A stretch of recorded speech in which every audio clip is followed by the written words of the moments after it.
Assalamualaikum warahmatullahi wabarakatuh. Selamat pagi, selamat siang, dan selamat sore. Semoga semangat kita tetap semangat pagi. Apa kabar anak-anak? Semoga kalian semua dalam keadaan sehat walafiat. Salam sehat. Anak-anak, pada pertemuan kali ini kita melanjutkan membahas tentang reaksi reduksi dan oksidasi, yaitu mengenai perkembangan konsep reaksi reduksi oksidasi atau reaksi redoks. Berikut saya tunjukkan beberapa contoh reaksi reduksi oksidasi dalam kehidupan sehari-hari. Contohnya yaitu pembakaran, kemudian perkaratan, kemudian reaksi pencoklatan. Kalau kita lihat contoh-contoh ini, di dalam reaksi pembakaran ini memerlukan oksigen. Pada proses perkaratan juga memerlukan oksigen.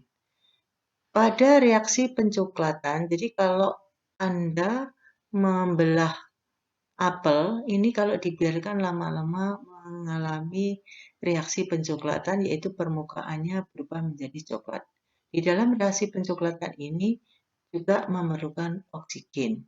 Kalau begitu, apa definisi reaksi reduksi oksidasi atau reaksi redoks itu? Berdasarkan perkembangan ilmu pengetahuan, maka konsep mengenai reaksi reduksi oksidasi juga mengalami perkembangan. Konsep yang pertama yaitu reaksi redoks berdasarkan atau ditinjau dari penggabungan dan pelepasan oksigen. Kemudian konsep yang kedua yaitu berdasarkan pelepasan dan penangkapan elektron, sedangkan yang ketiga yaitu berdasarkan kenaikan dan penurunan bilangan oksidasi. Mari kita bahas satu persatu, yaitu kita awali dengan pembahasan pengertian konsep reaksi reduksi oksidasi berdasarkan penggabungan dan pelepasan oksigen. Konsep reaksi reduksi oksidasi ditinjau dari penggabungan dan pelepasan oksigen. Reaksi oksidasi adalah reaksi penggabungan unsur dengan oksigen. Sebagai contoh, K bereaksi dengan O2 membentuk K2O. Al bereaksi dengan O2 membentuk Al2O3. Cu bereaksi dengan O2 membentuk CuO. Reaksi ini menunjukkan reaksi penggabungan dengan oksigen membentuk senyawa yang mengandung oksigen, yaitu senyawa oksida. Kemudian definisi reaksi reduksi. Reaksi reduksi adalah reaksi pelepasan atau pengurangan oksigen dari suatu oksida. Sebagai contoh, KClO3 terurai menjadi KCl dan O2. CuO terurai menjadi Cu dan O2. Al2O3 terurai menjadi Al dan O2. Dari reaksi ini menunjukkan reaksi pelepasan oksigen dari suatu oksida. Jadi reaksi ini merupakan reaksi reduksi. Ditinjau dari definisi reaksi reduksi ini, maka reaksi reduksi menunjukkan kebalikan dari reaksi oksidasi. Untuk lebih jelasnya, berikut contoh soal menentukan reaksi oksidasi dan reduksi ditinjau dari penggabungan dan pelepasan oksigen. Tentukan reaksi oksidasi dan reaksi reduksi untuk persamaan reaksi berikut ini.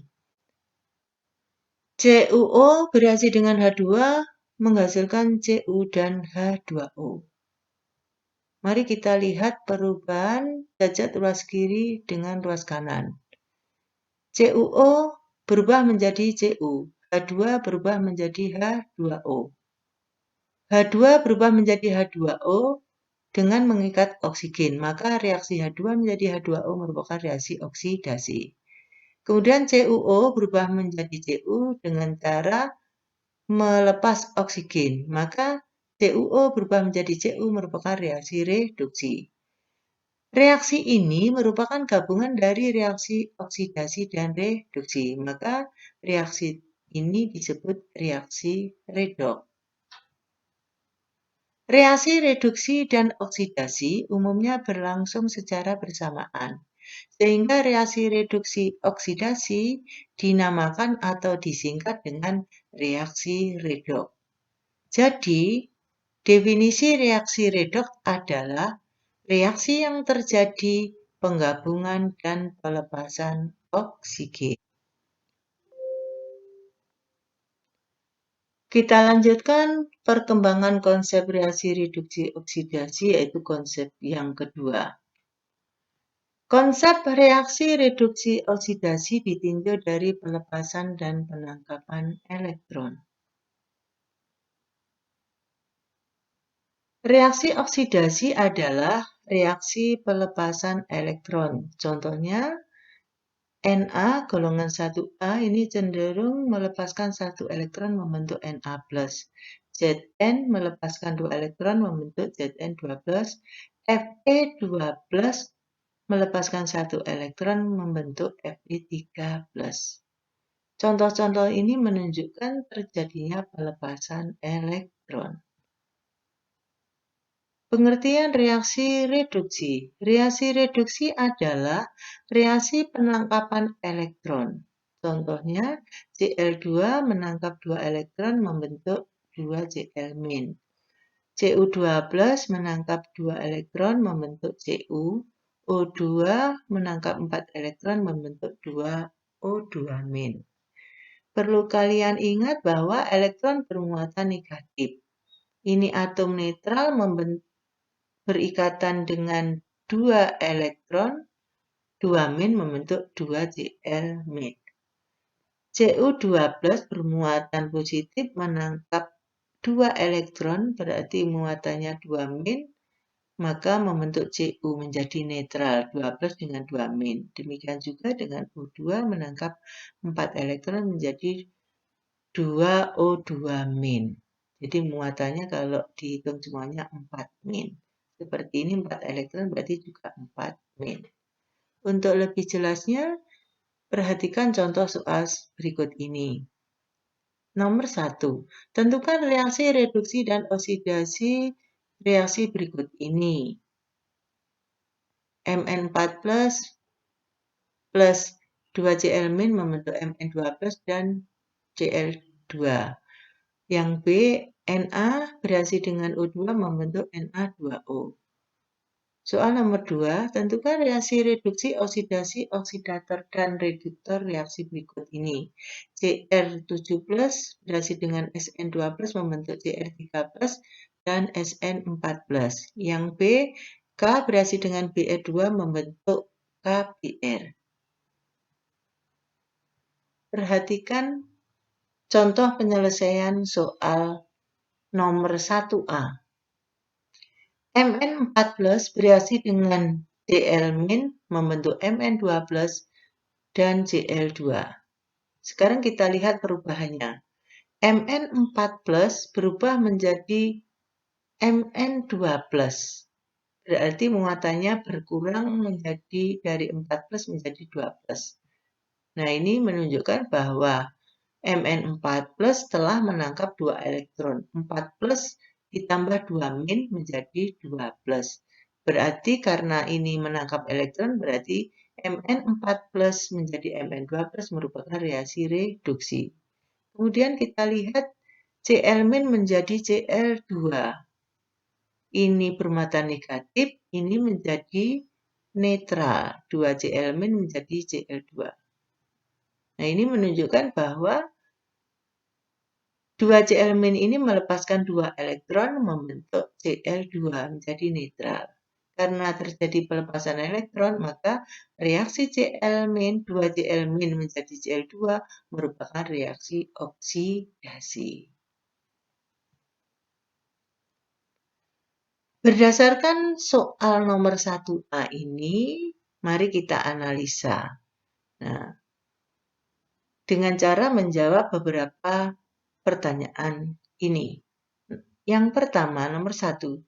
Zat apa yang menangkap elektron?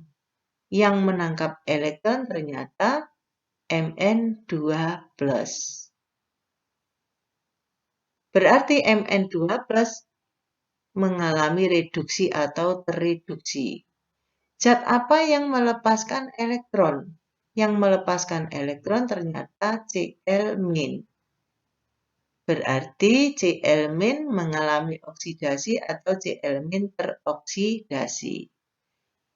Yang ketiga, zat apa yang menyebabkan Cl- mengalami oksidasi? Cl- mengalami oksidasi. Siapa yang menyebabkan Cl- mengalami oksidasi? Cl- mengalami oksidasi kalau tidak ada Mn2+ tidak mungkin mengalami oksidasi. Berarti yang menyebabkan Cl- mengalami oksidasi adalah Mn2+. Berarti Mn2+ ini sebagai oksidator karena menyebabkan Cl- mengalami oksidasi. Zat apa yang menyebabkan Mn2+ mengalami reduksi? Mn2+ ini tidak bisa mengalami reduksi tanpa bereaksi dengan Cl-. Jadi yang menyebabkan Mn2+ mengalami reduksi adalah Cl-. Jadi Cl- menyebabkan Mn2+ mengalami reduksi, maka Cl- sebagai reduktor. Tolong diperhatikan penjelasan ini. Nah, dari sini maka dapat disimpulkan bahwa apa yang dimaksud dengan oksidator? Oksidator adalah zat yang menyebabkan zat lain mengalami oksidasi. Lah, oksidator sendiri mengalami apa? Oksidatornya tadi kan Mn2+ ini oksidatornya.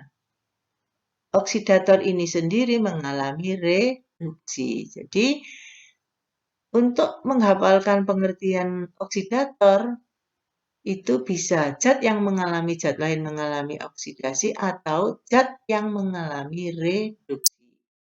Sekarang reduktor. Reduktornya adalah Cl-.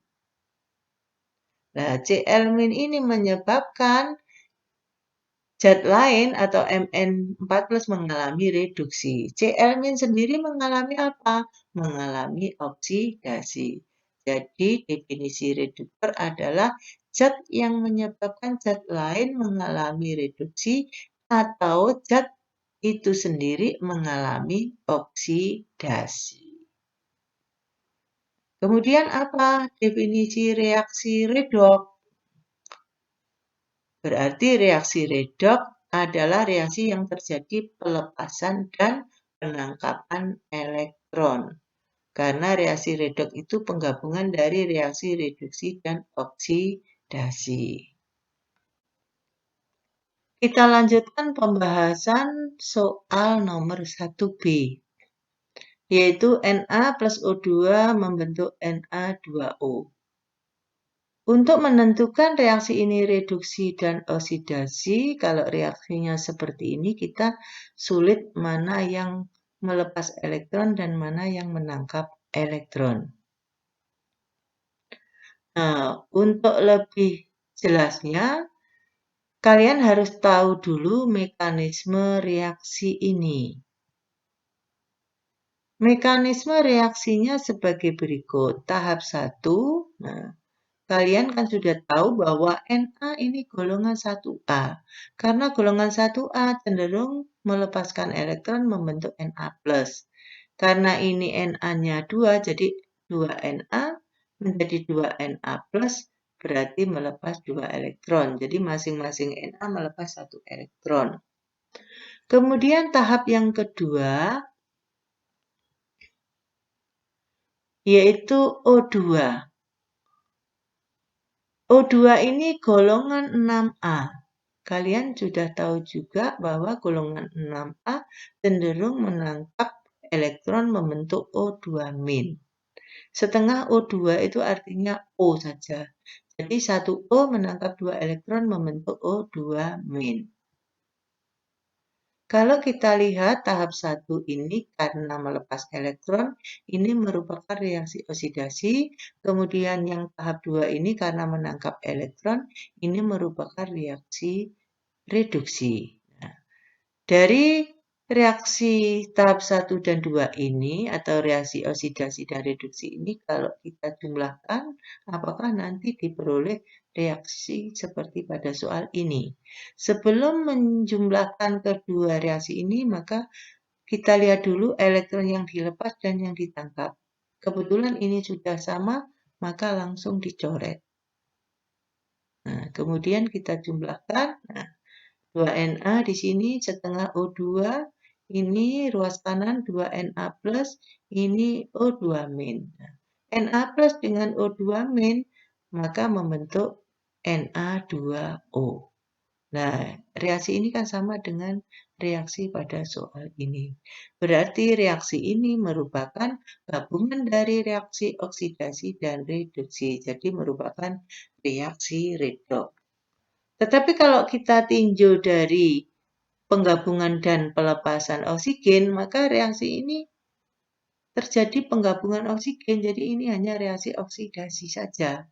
Tetapi kalau ditinjau dari pelepasan dan pengikatan elektron, maka reaksi ini merupakan reaksi redoks. Jadi, dari contoh perkembangan konsep reaksi redoks ini menunjukkan bahwa perkembangan konsep reaksi redoks memang mengalami kemajuan, mengalami perkembangan. Untuk lebih jelasnya kita lanjutkan contoh penyelesaian soal nomor 2A. Nah, ini sama atau mirip dengan soal nomor 1A tadi. Kita lihat bahwa Cr7+ ini berubah menjadi Cr3+. Kemudian Sn2+ berubah menjadi Sn4+. Nah, ini berarti 2+ menjadi 4+, berarti melepas 2 elektron, berarti ini reaksi oksidasi.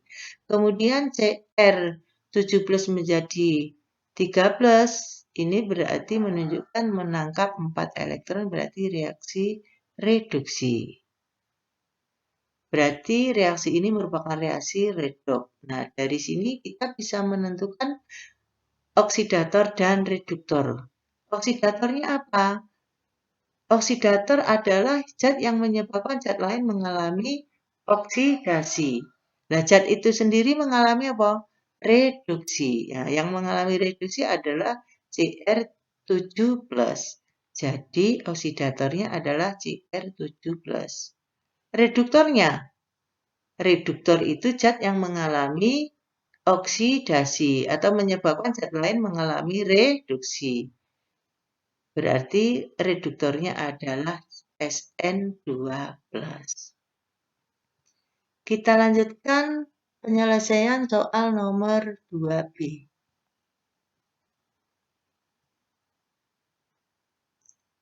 K plus Br2 membentuk KBr. Nah, kalian harus tahu dari ikatan ion dahulu bahwa KBr ini kalau diionkan, karena ini ikatannya ion membentuk K plus dan Br min. Kenapa? Karena K golongan 1A. Br-nya? Br golongan 7A. 7A kan membentuk min 1. Jadi reaksi ini, mekanisme reaksinya yaitu K berubah menjadi K plus, yaitu dengan melepas 1 elektron. Karena K-nya 2 menjadi 2K plus, maka elektron yang dilepas 2 elektron. Kemudian Br2 menjadi 2Br min. Berarti dengan menangkap 2 elektron. Ini K menjadi K plus melepas 2 elektron reaksi oksidasi. Br2 menangkap 2 elektron menjadi 2Br min merupakan reaksi reduksi. Karena elektronnya sudah sama, bisa dicoret. Nah, kemudian dijumlahkan. Setelah dijumlahkan, menunjukkan bahwa ini K plus Br2 menjadi K plus dan Br min ini sama saja dengan KBr. Jadi reaksi ini sama dengan reaksi pada soal. Berarti reaksi ini gabungan dari reaksi oksidasi dan reduksi, maka reaksi ini merupakan reaksi redoks. Kemudian oksidatornya apa? Oksidator adalah zat yang mengalami reduksi. Yang mengalami reduksi adalah BR2. Yang reduktornya yang mengalami oksidasi. Yang mengalami oksidasi siapa? K. Jadi reduktornya adalah K. Koefisiennya tidak perlu dituliskan. Jadi untuk menuliskan oksidator dan reduktor cukup zatnya saja.